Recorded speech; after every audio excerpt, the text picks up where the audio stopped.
So imagine this, a club spends £86 million on a player, making him one of the most expensive signings in Premier League history.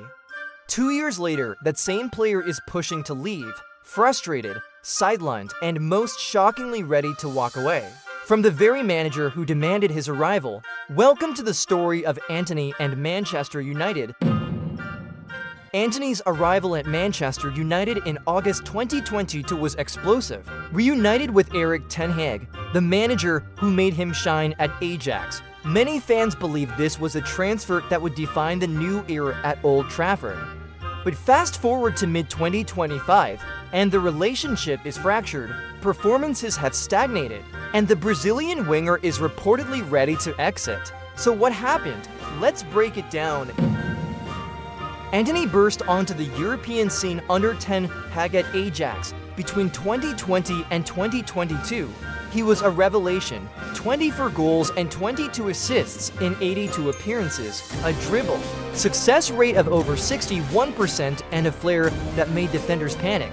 He was press-resistant, tactically disciplined in Ajax's balanced formation, and provided width and unpredictability on the right flank.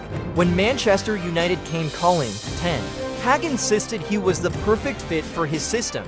Antony's high pressing, left-footed creativity, and defensive work rate checked every box. But after 2 full seasons at Old Trafford, Antony's numbers are underwhelming. In 2020 to 2023 season, he scored just 4 goals and provided 2 assists in the Premier League from 25 starts. In 2023-2024 seasons, those numbers barely improved. 5 goals, 3 assists. He averaged just 0.12 expected goals and 0.8 expected assists per 90 minutes in 2023-2024 season. Compare that to fellow right wingers like Bukayo Saka achieving 0.37 expected goals, 0.31 expected assist, or Mohamed Salah 0.45 expected goals, 0.25 expected assist, and you start to see the difference. Even worse, his dribble success rate fell to 47%, one of the lowest among Premier League wingers. With 15-plus appearances, he was predictable, often cutting inside on his left and failing to be his man. In Ten Hag's first season, Antony was used as a traditional right winger in a defensive double pivot plus attacking midfield formation, but as United struggled with midfield injuries, inconsistent form, and shifting personnel, the formation evolved. Ten Hag experimented with 3 midfielders plus wingers stretch wide formation, deploying defensive midfield's defense formation, and even back 3 setups. Antony suffered, with no overlapping right back to stretch the pitch. Dalot often cuts inside. Antony was frequently isolated. The lack of midfield control meant he received the ball deeper and had to beat multiple players. Unlike at Ajax, where Ten Hag built patterns of play around Antony's strengths, Manchester United's attack became more chaotic and reactive.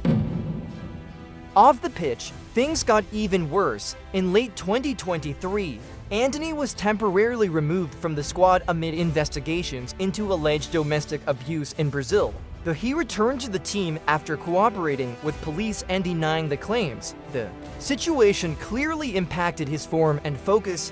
Fans turned, media pressure intensified, and while players like Garnacho and Amad Diallo seized their chances, Antony looked lost.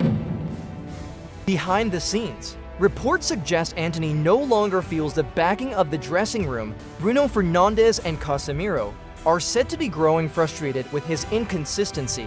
The arrival of players like Mason Mount and a fully fit Jadon Sancho has also created competition, and with United rumored to be targeting Michael Olise or Nico Williams, Antony's days as first-choice right winger may be over.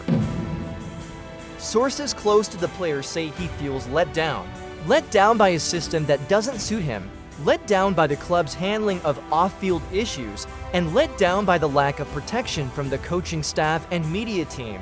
There are whispers of interest from Saudi Arabia, but Antony reportedly wants a return to mainland Europe, perhaps a move to a more technical league like Syria, or even a loan back to Brazil.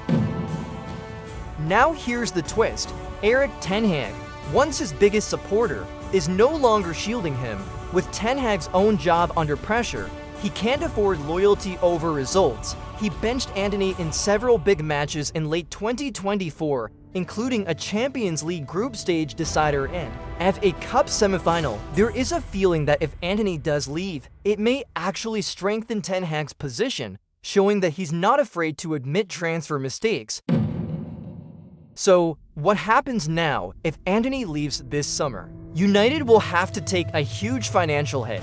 His market value has dropped to around 30 to 35 million pounds, a far cry from the 86 million pounds they paid Ajax, but his departure could open the door for a more tactically balanced right winger, one who complements Rashford on the left and Højlund.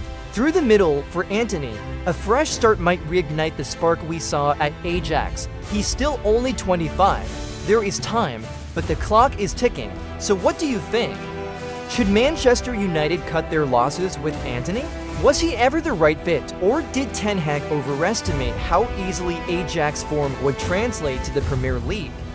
Drop your thoughts in the comments, like the video if you learned something new, subscribe for more deep dives like this, and don't forget to turn on notifications so you never miss a story behind the story in football. Thanks for watching. Until next time, stay passionate, stay curious, and keep loving the game.